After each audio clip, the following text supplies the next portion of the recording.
he's so keen to talk about the past, let's look at his record. 4 years ago, the Prime Minister signed a letter demanding that foreign criminals be allowed to stay in Britain. Dozens of Labour and Liberal Democrat MPs repeatedly signed these letters insisting that rapists and murderers be allowed to stay here. He even asked us to pause all deportations. He doesn't want to talk about his past, Mr. Speaker, but that letter is just the tip of the iceberg. There is more.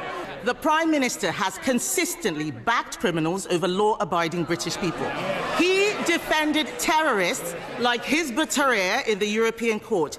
He argued all immigration law had a racist undercurrent. He voted against life sentences for people smugglers. He voted against more than 100 measures to control migration.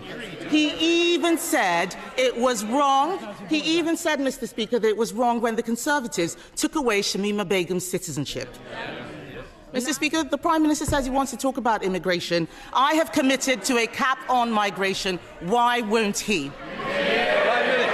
Mr. Speaker, she talks about my record. For 5 years, I was the chief prosecutor prosecuting people who went to prison, many of whom were then deported. So while she's talking, I was actually doing the hard yards of convicting those that should be in prison. And she presided over record numbers of asylum seekers in this country, a record number of lawful and irregular migrants. That is 14 years when they lost control of the borders.